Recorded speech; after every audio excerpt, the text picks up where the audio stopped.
Messieurs, recevez les salutations amicales de toute l'équipe du service multimédia en français de l'Agence angolaise de presse ANGOP.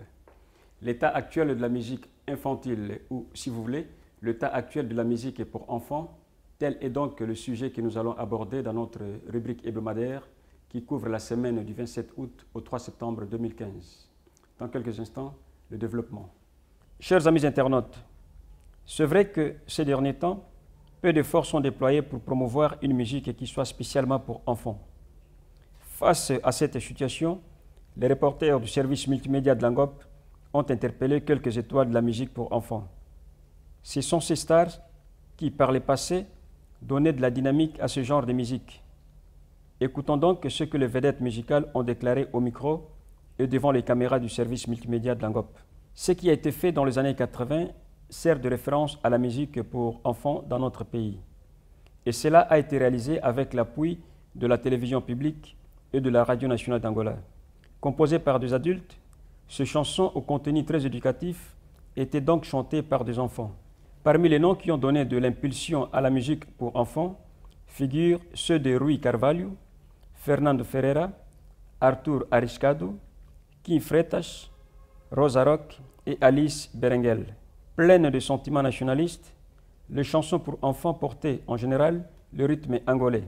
Selon Kim Freitas, un des défenseurs de ce genre de musique, il y avait à l'époque un grand engagement de beaucoup d'adultes et des entreprises, telles que la radio nationale et la télévision publique d'Angola. Pour sa part, le journaliste Salo Gonçalves a déclaré que la production musicale pour enfants avait atteint un niveau élevé dans les années 80 et 90. Jamais l'on n'avait produit tant, jamais l'on n'avait produit avec autant de qualité, jamais l'on n'avait produit avec autant de succès comme dans les années 80 et 90, a affirmé Salo Gonçalves. Salo Gonçalves a néanmoins regretté le fait qu'actuellement, beaucoup d'enfants aient opté pour le kuduro, un genre de musique qu'il a qualifié de très agressif. Pour sa part, Angel Boss, une des légendes de la chanson angolaise, se souvient des efforts conjugués dans les années 80 et 90 pour le succès de la musique pour enfants. Préoccupé par l'oubli dans lequel est jetée la musique pour enfants, Kim Freitas, Salo Gonçalves et Philippe Zao se plaignent du fait qu'actuellement, même les établissements qui vendaient des disques n'exposent plus rien de musique angolaise qui soit propre aux enfants.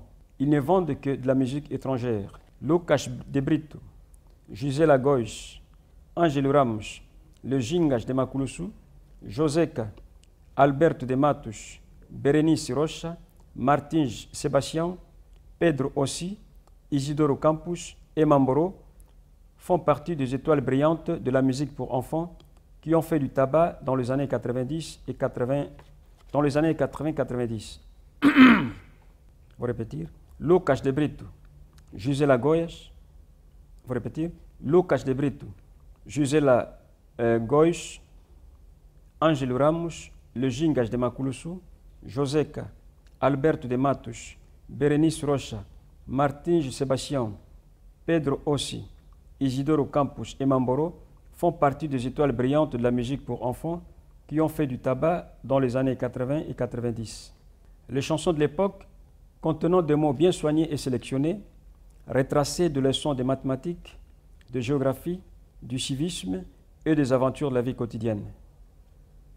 Madame Berenice Rocha, auteure de la chanson intitulée « Aïe compadre », a souligné qu'il n'y avait pas de comparaison possible entre ce que l'on chantait par le passé et ce que l'on chante actuellement.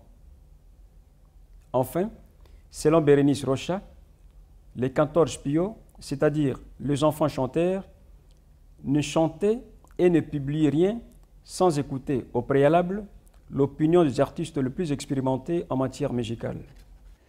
Voilà, chers amis internautes, ainsi s'achève notre rubrique hebdomadaire. Nous vous avons parlé de l'état actuel de la musique pour enfants en Angola. C'est une occasion pour les artistes et aussi pour les hommes d'affaires de réfléchir là-dessus et d'investir de l'argent et toutes les énergies possibles pour relancer ce genre de musique qui pourtant a fait du tabac entre 1980 et 1990. Merci de nous avoir suivis. Bonjour.